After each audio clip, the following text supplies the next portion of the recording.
vamos a hacer un homenaje también a los abuelos en lucha, Griselda, como todos los Como sábados. todos los sábados, homenaje a los abuelos en lucha. Hoy estaba con mucha adrenalina.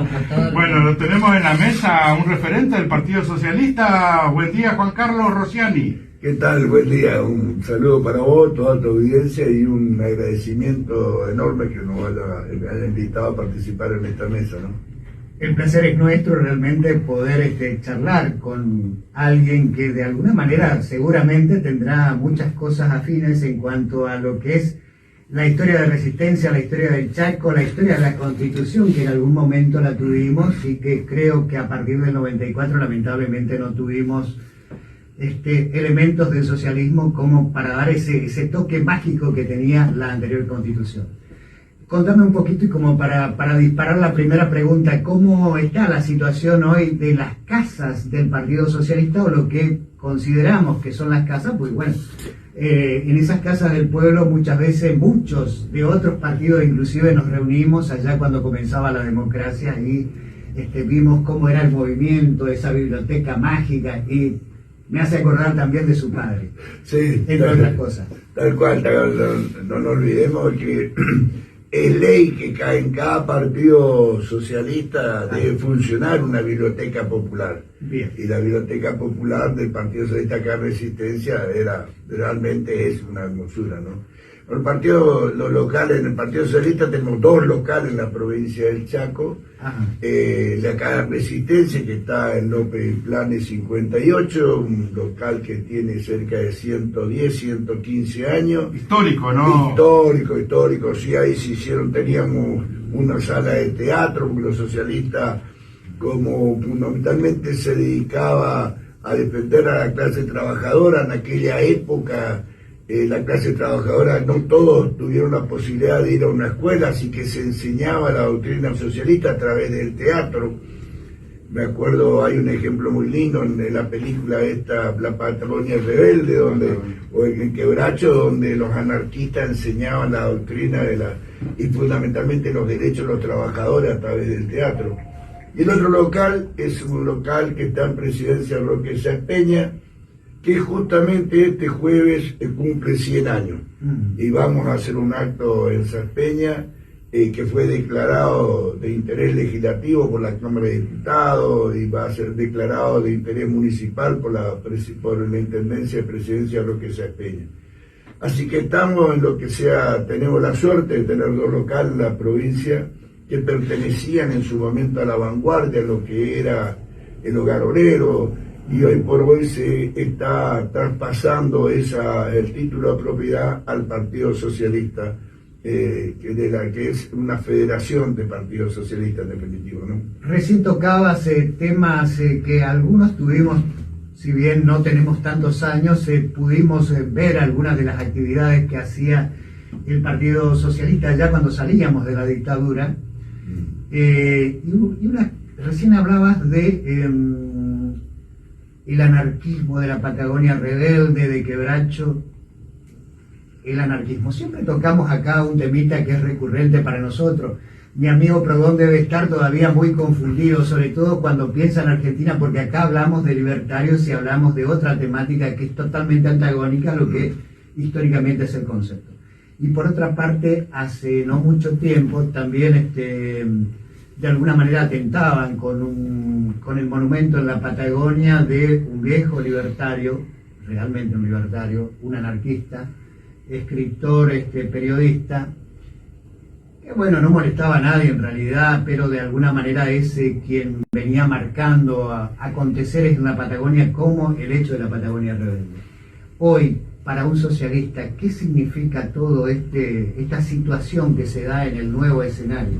Mira, yo creo que no solo para el socialista, creo que para la mayoría del país, de los trabajadores fundamentalmente, significa una etapa muy difícil, muy cruda y muy dura. Como decían al principio, el sueño de la derecha era llegar al poder sin ser un golpe de Estado, ¿no es cierto?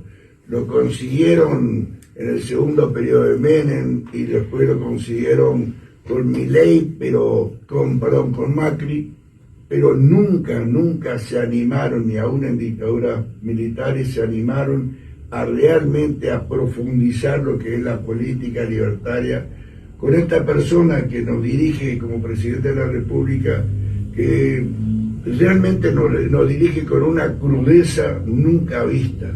Es decir, hay una desaprensión del ser humano, una deshumanización de la política económica, donde lo que interesa es el resultado y no interesa el bienestar de la gente. Por lo tanto, los socialistas, y tenemos dos voces muy fuertes en el Congreso de la Nación, que son dos diputados de la provincia de Santa Fe. Una es la presidenta del partido, Mónica Fey, y el otro es el secretario general del partido, Esteban Paulón.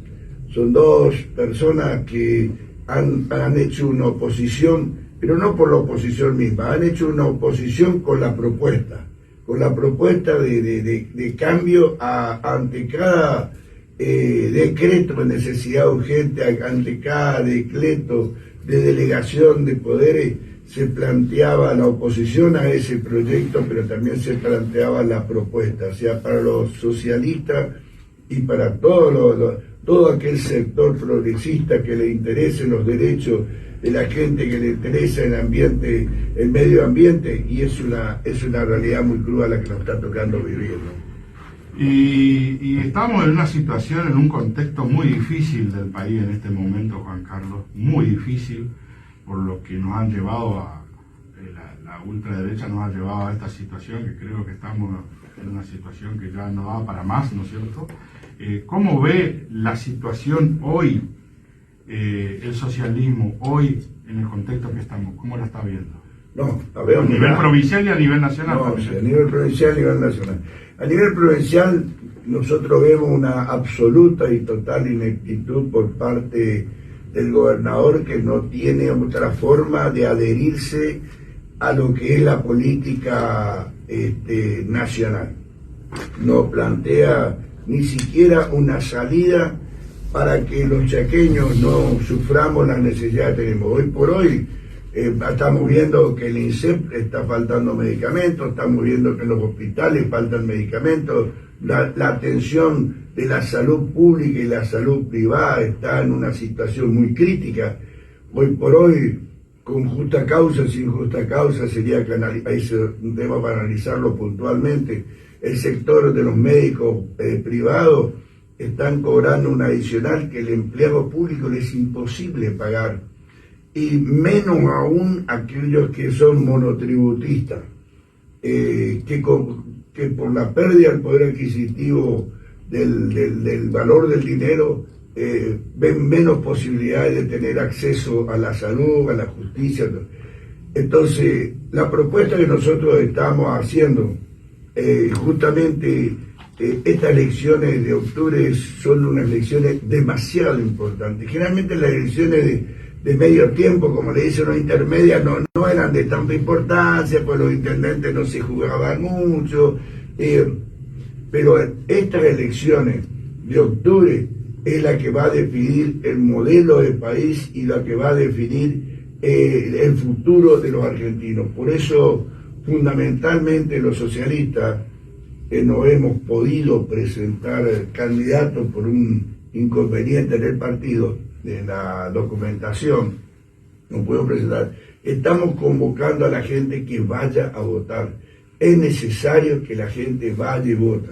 Estas casi 90.000 personas que no fueron a votar en las elecciones pasadas de diputados provinciales tienen que ir a votar, porque es necesario darle un freno a esta ultraderecha nacional y provincial. Hay que mandar al Senado, no levanta mano, como lo hizo Víctor Zimmerman, que fue y votó porque no le dieron tiempo a discutir, fue y votó para tratar de parar un aumento a los jubilados.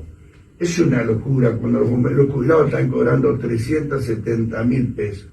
Yo me acuerdo una frase que usábamos mucho en la década de 70 en la facultad, cuando estaba yo en el centro estudiante de la Universidad Tecnológica, que se decía que nunca va a poder entender el hambre aquel que tiene la panza llena. Bueno, Víctor Simen es un señor que tiene el estómago lleno, entonces nunca va a entender cómo hace un jubilado para vivir con 370.000 pesos. El gobernador de la provincia, Heredero, no va a entender que sacándole el agua, el bidón de agua a los empleados, soluciona el problema económico. Nosotros los socialistas le dijimos, bueno, no hay plata, correcto. Yo me acuerdo porque fui funcionario de Roy Nikitsch. Roy Nikitsch asume, había una crisis económica, y dijo, señores, se congelan los sueldos de todos los funcionarios. Se congelaron todos los sueldos de los funcionarios. Bueno, cuando Nikitsch llegó a la intendencia no hizo eso, al contrario, le aumentó. Pero si realmente yo digo, no hay plata, bueno, correcto, que el subsecretario cobre lo mismo que cobra un director de departamento y el ministro cobre lo que cobra un director general. Entonces vamos a sufrir todo el ajuste y entre todos sí se puede empujar el carro. Pero muy fácil pedirle al otro el sacrificio cuando yo estoy bien, ¿no? Hay un temita que veníamos tocando ya hace 2 programas, que es la crisis de representatividad, no solo en la República Argentina, se viene dando en todo el mundo, pero fundamentalmente está muy agudizado, muy solidificado en la Argentina, hasta un punto que el ciudadano común vota a un representante y el representante termina representando a intereses que poco tienen que ver con la expresión del ciudadano por tratar de no ser soez. Y muchas veces con sobre bajo el brazo define cuestiones que afectan a millones de habitantes en la República Argentina. 2 cosas pasaban en este tiempo y así fuimos degradando el presupuesto universitario, así fuimos degradando el presupuesto del Garrahan, así fuimos degradando también las percepciones, como usted bien lo decía, bien lo ilustraba, de los jubilados. Ahora, la gran pregunta es, por un lado, tenemos una sociedad que de alguna manera se manifestó en las últimas elecciones, independientemente de que el político tiene que decir, porque está obligado a hacerlo, que fueron elecciones de medio término y no eran tan importantes. Todas elecciones son importantes. Primero y principal, máxime, cuando estamos hablando de representatividad. Estamos hablando de aquellos elementos que van a ser las leyes, esos escritos que muchas veces llegan hasta a la puerta, trasponen la puerta más íntima de nuestras casas. Las que rigen, esas reglas de juego que rigen el andar de todos los ciudadanos, de los que estamos acá, de los que están afuera, de los que pasan por la vereda, del mismo modo. Entonces siguen siendo importantes. Hoy vamos a tener una legislatura que va a tener solamente el 50% de legitimidad y no se habla de eso. Como que no tiene mayor importancia, esto lo solucionamos con un par de autos, un par de bolsitas de mercadería y ya está. Pero hay una situación del ciudadano que de alguna manera manifiesta. ¿Esto tiene algún tipo de arreglo? ¿Hay algún tipo de discusión? ¿Se plantea, aunque sea por lo bajo, en la política, fundamentalmente digo en el socialismo, que siempre estuvo un poco más cercano a este tipo de expresiones con respecto al campo popular? Pero nunca tan bien definido, nunca tan bien definida, mirá. Exacto, sí. Yo creo que nosotros le hemos pedido a los partidos que hagan un análisis, un acuerdo, porque esta pérdida de representatividad, esta pérdida de liderazgo, se fue dando paulatinamente, no fue de la noche a la mañana, ¿no es cierto? Es decir, Milei no es una cosa que está bien, Fantino lo llevó a ser comentarista o panelista en una mesa y de ahí ya salió presidente. No, fue la pérdida del otro lado, la pérdida de representatividad, la pérdida de credibilidad en los funcionarios, la que hizo que la derecha llegara a